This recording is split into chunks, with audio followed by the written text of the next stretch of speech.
কার ভুল বলুন না, কোন ভুল?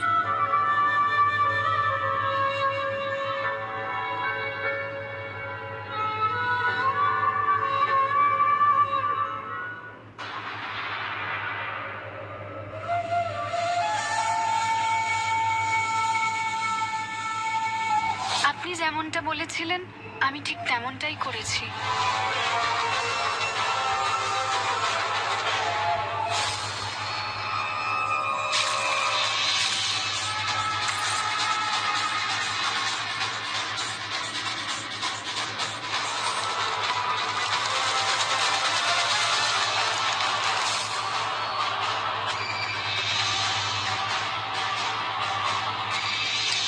সাউন্ডের কি হলো?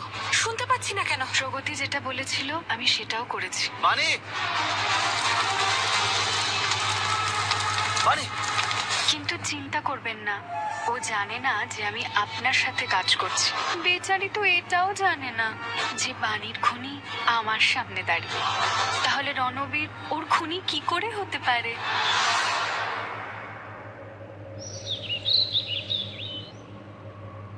ম্যাম, অনেক চেষ্টা করলাম কিন্তু উনি যেতে চাইছেন না। 2 ঘন্টা ধরে রিপোর্টাররা বাইরে দাঁড়িয়ে, কি করব কি বলবো ওদের কি দাঁড়াবো কি করে বুঝতেই পারছি না। তোমরা চিন্তা করছো কেন? হর্ষ বাইরে আছে তো, ও সামলে নেবে। সামলানো তো দরকারই ছিল না, যদি প্রগতি ড্রামা না করতো আর ওই নোংরা প্ল্যানটা না করতো। হ্যাঁ, এই বাড়িতে থেকে থেকে একটু বেশি পাখনা গজিয়েছে ওর। আরে ভাই, যা করলে আমাদের রণবীর রেগে যায়, সেরকম কাজ তো করাই উচিত নয়, তাই না? তাও আবার প্রেসের সামনে। তুমি কিছু মনে করো না। এই আইডিয়াটা কার ছিল, কেন ছিল, এটা পরে ভাবলেও চলবে। এখন ভাবতে হবে প্রেসকে কি করে বের করা যায়। ঠিক আছে, আমি দেখছি। কোনো লাভ নেই। আমি ওদের বোঝানোর অনেক চেষ্টা করেছি কিন্তু ওরা বুঝছে না। ওরা বলছে রণবীরের সঙ্গে কথা না বলে ওরা যাবে না। রণবীরের অবস্থা তুই তো জানিস, তুই গিয়ে ওদের বল না, দেখ না। কি দেখবো বাবা, আমি উত্তর দিলে যদি কাজ হতো তাহলে আমি অনেক আগে ওদের হ্যান্ডেল করতাম, কিন্তু ইস্যুটাই ওদের অন্য কিছু। রণবীর যেভাবে বাণীকে মারার কথা বলেছে ওরা তার উত্তর চায়, যার উত্তর আমার কাছেও নেই। উত্তর তো রণবীরকেই দিতে হবে, এন্ড আই হোপ মিডিয়া সেটা বিশ্বাস করবে না। ওরা তো দেখছি জোরাজুরি শুরু করেছে। আমাদের এটা ফ্যামিলি ম্যাটার, ওদের সাথে আমরা। ওদেরকে ভেতরে নিয়ে এসো।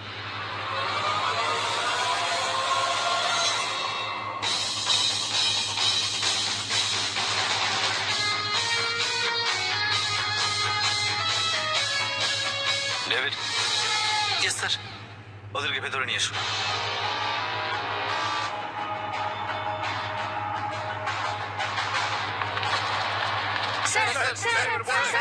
স্যার বলুন না, আপনি বাণীকে মেরেছেন? স্যার, কাল আমরা আপনার গলায় যা শুনলাম সেটা কি সত্যি? আপনি কি সত্যি রাগের মাথায় আপনার ওয়াইফকে মেরেছেন? যে রাতে বাণীর মৃত্যু হয় সেদিন কি সত্যি আপনাদের স্বামী স্ত্রীর মধ্যে ঝামেলা হয়েছিল? বলুন না sir, please please sir, please বলুন না, বলুন না ওই রাতে কি হয়েছিল। Relax relax relax relax relax. দেখুন, আপনারা প্রত্যেকে এক এক করে আমাকে প্রশ্ন করুন, আমি প্রত্যেককে উত্তর দেবো, কোনো অসুবিধা নেই। বলুন।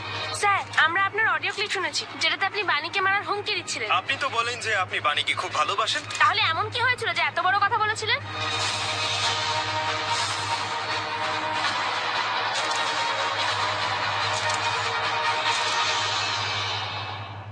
মনে হচ্ছে আপনারা কোনোদিনও কাউকে ভালোবাসেননি, বা হয়তো আপনাদের কেউ কখনো ভালোবাসেনি।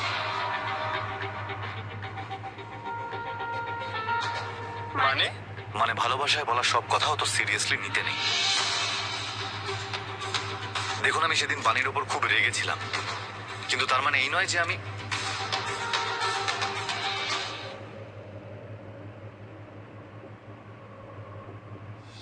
রণবীর হয়ে গেছে। রণবীর ছেড়ে দাও। কতবার বারণ করেছিলাম বাইরে যেতে। বৃষ্টিতে বেরোনো কি খুব দরকার? রণবীর কিন্তু ঠিক হয়ে গেছি আমি। তর্ক করছো, কতবার বলেছি জ্বর হলে তখন কি হতো?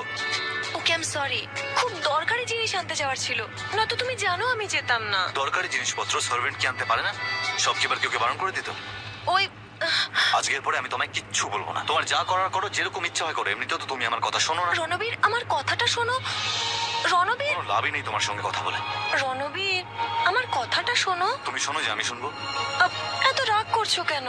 সরি বলছি তো। তুমি যা ইচ্ছে করো, কিন্তু আমি তোমার উপর রাগ করতে পারবো না, রাইট? এটাই চাও তুমি না? না, ওকে সরি। আজকের পর যা তুমি বলবে তাই করব, ওকে? আমি তোমার সঙ্গে কোনো কথা বলতে চাই না। রণবীর,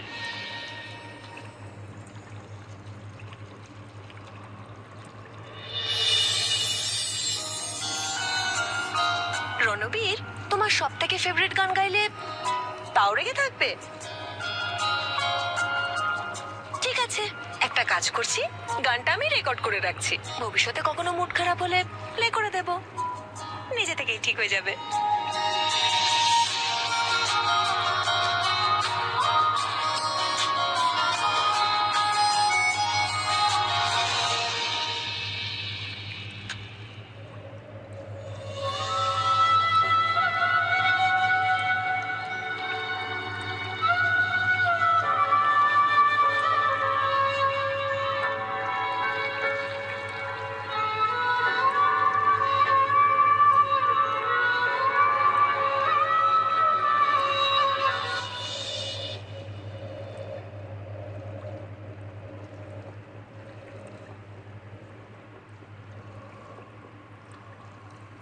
রণবীর, জানো তো তুমি এটা আমার কতটা ফেভারিট?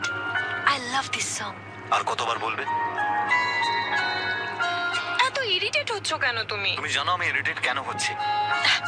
জানি আমি। তোমার জানো তো রাগ করার জন্য অজুহাত দরকার। রাগ তো সবসময় তোমার নাকের ডগায় থাকে। হ্যাঁ, ঠিক বলেছো তো।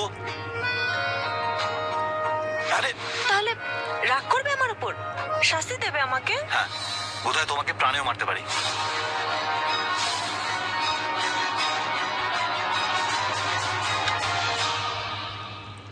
তোমার একটু সর্দি কাশি হলেই আমার আমার দুশ্চিন্তা হয়। তুমি বুঝতে পারো না, যখন বারণ করলাম বৃষ্টিতে যেও না, তখন নাই যেতে পারতে। তোমাকে ভালোবাসি বানি, সেই জন্যই তোমার জন্য চিন্তা হয় আমার। তাই আমি চাই না তুমি এমন কিছু করো যেটা তোমার ক্ষতি হয়। আচ্ছা, তাহলে বলো কতটা ভালোবাসো আমাকে? নিজের থেকে অনেক বেশি।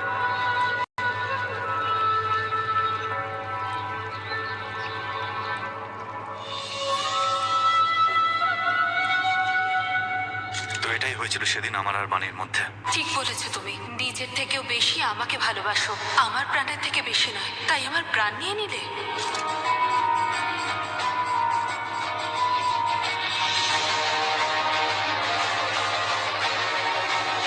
কেউ কিচ্ছু বলছে না। রিপোর্টাররা রণবীরের কথা মেনে নিলে সত্যিটা বাইরে আসবে না। বিয়ের লাড্ডু খেয়েছেন? কি? আপনার বিয়ে হয়েছে? না। দেখে মনেই হচ্ছে। আপনার হয়েছে? হ্যাঁ ঝগড়া করেছেন কখনো, বা লড়াই হয়েছে নিজের বউয়ের সাথে? হ্যাঁ স্যার, মাঝে মধ্যেই ঝগড়া হয়। তো এরকম কখনো হয়নি যে প্রচন্ড রাগ হলো আর রাগের মাথায় আপনি গিয়ে বললেন যে চলে যাও এখান থেকে? তার মানে কি আপনি সত্যিই চান যে আপনার বউ চলে যাক? না স্যার, সে তো রাগের মাথায় সেই মুহূর্তে। এরকমই হয়, রাগের মাথায় এরকম বহু কথা আমরা বলে ফেলি যেটা আমাদের বলা উচিত নয়। হ্যাঁ, এটা হতে পারে যে আপনি চান যে আপনার বউ বাপের বাড়ি চলে যাক, তারপর আপনি আপনার বন্ধুদের নিয়ে বেরোতে পারেন। কিন্তু আপনি এটা কোনোদিনও চাইবেন না যে আপনাকে সারা জীবনের মতো ছেড়ে চলে যায়। Sorry mister Ranbir. স্যার, আমরা অন্য কিছু ভাবছিলাম আর ওভার রিঅ্যাক্ট করে ফেলি। ইটস ওকে, কোনো ব্যাপার না। বলুন আর কি সেবা করতে পারি? চা কফি অফার করবো না? আর ড্রিঙ্ক? না স্যার, আমি ড্রিঙ্ক করি না। আরে তাহলে বেঁচে আছো কিভাবে? আরে মাঝে মধ্যে পান করো আর খাওয়া দাওয়া করো। Thank thank you you sir. Sir. চলো, থ্যাংক ইউ। আর এখানে আর কারোর সন্দেহ হচ্ছে যে আমি আমার বাণীকে? রণবীর, কি হয়েছে তোর? আমরা এরকম ভাববো কেন? আমরা সবাই জানি তুই বাণীকে সেই ভালোবাসা দিয়েছিস যা কেউ কখনো কাউকে দেয়নি। এক্স্যাক্টলি বাবা, আমরা তো শুধু এটাই জানতে চাইছি যে বাণীকে এই কথাগুলো কেন বলেছিলিস। আর সেই প্রশ্নের উত্তর আমরা সবাই পেয়েছি। তুমি এই টেপ রেকর্ডার কোথা থেকে পেয়েছো?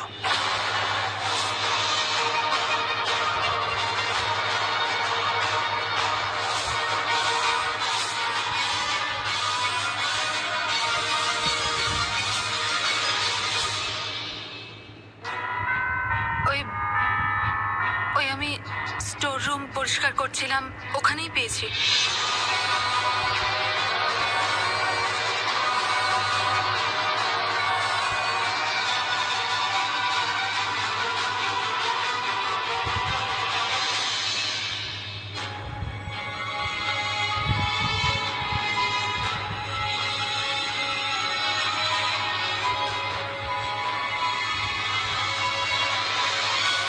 পরিশ্রমের জল ঢেলে দিল।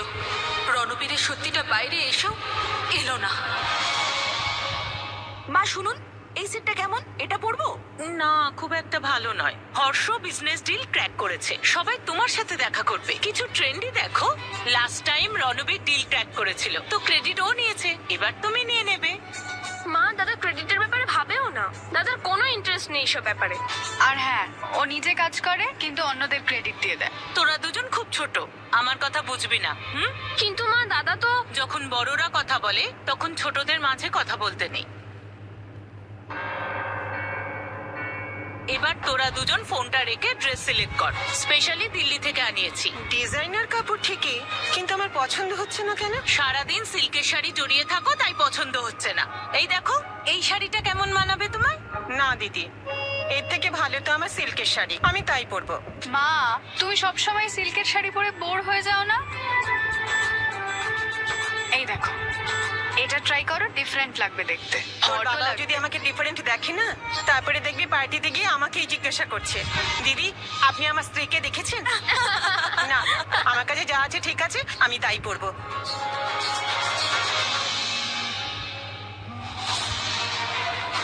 হ্যাঁ আমি তো প্রিয়া বারবার ফোনটা কেটে দিচ্ছে কেন?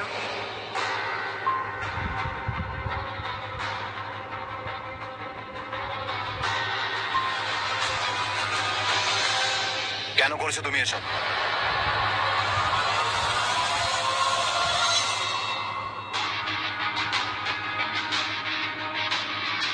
আমি তোমার থেকে এটা আশা করিনি, এটা জানা সত্ত্বেও যে আমার জন্য এটা এতটাই সেন্সিটিভ টপিক।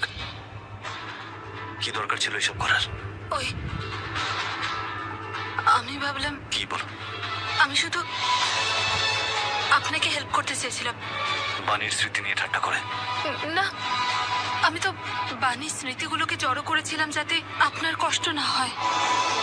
দেখো প্রগতি, একটা কথা ভালো করে বুঝে নাও, আমার কষ্ট কেউ কম করতে পারেনি, কোনোদিনও পারবেও না। একটাই মানুষ সেটা করতে পারে, আর সে হলো বাণী নিজে।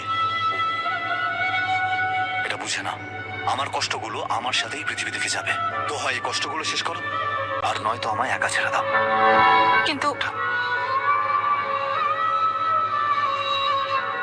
এইটা, এই পেনটা তোলার চেষ্টা করো তো। করো চেষ্টা, আমি দেখছি। হ্যাঁ, করো চেষ্টা।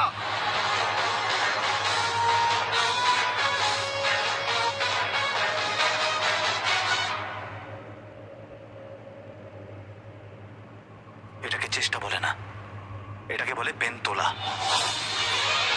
আমাদের জীবনে দুটোই সত্যি, হয় হ্যাঁ নয় না। হয় আমরা কোনো কাজ করি, আর না হয় আমরা কোনো কাজ করি না। তো পুরো পৃথিবীর সামনে তুমি বাণীর স্মৃতি আর আমাকে নিয়ে যে ঠাট্টাটা করার চেষ্টা করেছো, এরকম চেষ্টা করবারও আর কোনোদিনও চেষ্টা করো না। রণবীর,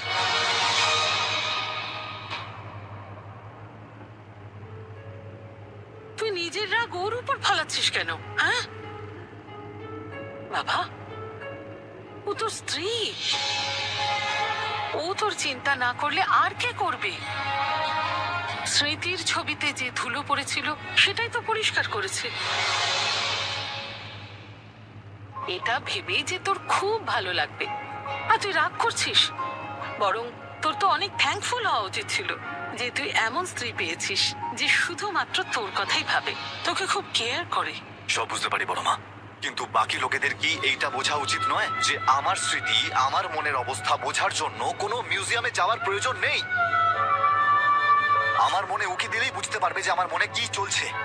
আমার কষ্ট দূর করবার জন্য পাবলিকলি আমার দুঃখ, আমার কষ্ট নিয়ে ঠাট্টা করবার কোনো প্রয়োজন নেই।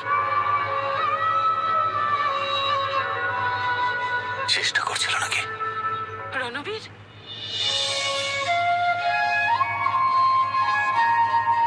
শোনো, তুমি মন খারাপ করো না। তুমি যা যা করেছো খুব ভালো করেছো, ফলটা যাই হোক না কেন তোমার উদ্দেশ্য ভালো হওয়া উচিত, ব্যাস।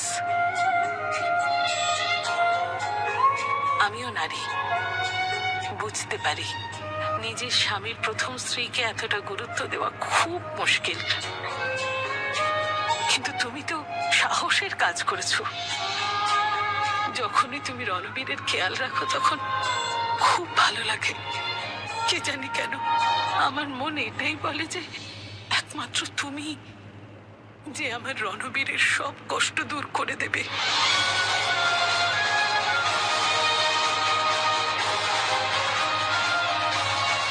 যদি আপনাকে বলতে পারতাম যে ছেলের কষ্ট দূর করার কথা আপনি বলছেন, সে নিজেই আমার সব কষ্টের কারণ। এই সেটটা কেমন দেখো তো? খুব সুন্দর দিদি। তুমি সবকিছু যাচাই করে তবেই পছন্দ করো। হ্যাঁ, করতেই হবে। আমাদের পার্টি যখন সুন্দর তো হতেই হবে। আর কাল প্রগতি যে ড্রামাটা করলো, তারপরে তো কোনো গেট টুগেদার রাখতেই ভয় করছে। কিন্তু মা, বৌদি যেটা করেছে তাতে তার ইন্টেনশন তো খারাপ ছিল না। আর ও তো দাদাকে সারপ্রাইজ দিতে চাইছিল, কত বিউটিফুলি অ্যারেঞ্জ করেছিল সবকিছু। বিউটিফুলি নয়, কেয়ারলেসলি। যদি রণবীরের ওই আগুনে কিছু হয়ে যেত তো? আর এই সবকিছুতে তোমরা সঙ্গ দিয়েছো। নেক্সট টাইম আমাদের জিজ্ঞাসা না করে কিছু করলে দেখো। আরে মামি, আমরা তো ওই শেফালি ঠিক বলছে ও। বড়দের অ্যাডভাইস নিতে শেখো। পার্টিতে হর্ষর পুরো বিজনেস সার্কেল আসতে চলেছে, তাই ফ্যামিলির সাথেই থাকবে। আর যদি আমি ওই প্রগতির সাথে দেখি তাহলে এই কার ফোন আসছে বারবার? কে রে? দেব। দেব তো সেই না যার সঙ্গে তোমার বিয়ে হওয়ার কথা ছিল?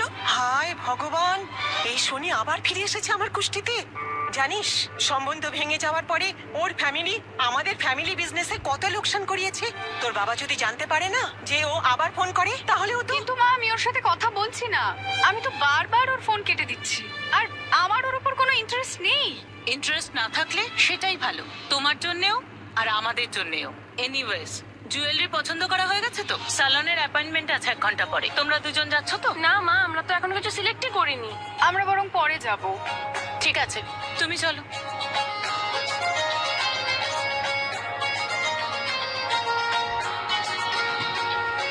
সত্যি সত্যি দেবের ফোন ছিল? এত কিছু হওয়ার পরেও তোকে বারবার ফোন করছে, মানে ও তোকে জেনুইনলি পছন্দ করে। কিন্তু আমার ওকে পছন্দ না। আরে আমি তোকে বিয়ে করতে বলছি নাকি? একবার দেখা করতে কি প্রবলেম? কিন্তু আমি দেখা করতে চাই না। আর হ্যাঁ, আজকের পর এই ব্যাপারে আমার সাথে কোনো কথা বলবি না, প্লিজ। সম্বন্ধ ভেঙে যাওয়ার পর থেকে প্রিয়া কেমন উদাস হয়ে থাকে। ওকে আগের মতো হ্যাপি করার জন্য কিছু একটা করতে হবে। এত কিছু করলাম, তবুও আমি যেটা চাই সেটা হলো না। রণবীরের কনফেশন রেকর্ড করতে পারিনি, একটা ওয়ার্ড শুনতে পাইনি। সবকিছু জানতে চেয়েছিলাম কিন্তু কিছুই। বাবা, আমি হেরে গেলাম, আমি হেরে গেলাম বাবা। তুই হেরে যাবার জন্য জীবন যুদ্ধে লড়াই করিসনি। ভগবান যখন তোকে আবার সুযোগ দিয়েছে, তার উদ্দেশ্যও দিয়েছে। হয়তো আমাকে সাহস দেয়নি, তাই বারবার ভেঙে পড়ছি। যখন আমরা সাহস হারিয়ে ফেলি তখন আশা আমাদের বাঁচিয়ে রাখে। তুই নিজের উপর বিশ্বাস রাখ। এটা ভাব যে ভগবান তোর পরীক্ষা নিচ্ছে। ভগবান এটা দেখতে চাইছে যে তুই তোর লক্ষ্যে কতটা স্থির আছিস। তাই তোকে দুর্বল হলে চলবে না। লক্ষ্য পূরণ হোক আর না হোক, তুই কিন্তু থেমে যাবি না। ভগবান তাকেই সাহায্য করে যার মধ্যে আত্মবিশ্বাস থাকে। তুই যদি এতেই ভয় পেয়ে যাস তাহলে তো জয় তোর সামনে এলেও তুই ধরতে পারবি না। এই হারা আর জেতাটা না সম্পূর্ণ মনের ব্যাপার। তুই যদি হার না মানিস তাহলে তোকে কে হারাবে? দেখ মা, আগে আমি তোকে বলতাম না এখানেই থাক, কোথাও যেতে হবে না, কিন্তু এখন আমি তোকে বলছি তুই যা, এগিয়ে যা। আমি বুঝে নিয়েছি মা, তোর জীবনে রণবীর ছাড়া আর কিচ্ছু নেই। প্রথমে তোর উদ্দেশ্য ছিল ওর ভালোবাসা পাওয়া, আর এখন ওর মুখোশ খুলে দেওয়া। তুমি ঠিক বলেছো বাবা, রণবীরের মুখোশটা খুলে দেওয়া ছাড়া আমার জীবনে আর আছে কি? এবার যাই হয়ে যাক না কেন, ভগবান আমার যে পরীক্ষায় নিক না কেন, আমি হার মানবো না। আমি যে শপথ নিয়েছি তার জন্য আমার প্রাণও যদি চলে যায়, আমি পিছিয়ে আসবো না। এবার আমি আর কোনো ভয় পাবো না। কিন্তু তোকে সাবধানে থাকতে হবে। দেখ মা, তোর যেন কোনো ক্ষতি না হয়। তুই অনেক সহ্য করেছিস মা, তোর যদি কিছু হয়ে যায়। না বাবা, সহ্য করার দিন এখন আমার নয়, রণবীরের। আমি ওকে দিয়ে ওর অপরাধ স্বীকার করিয়েই ছাড়বো।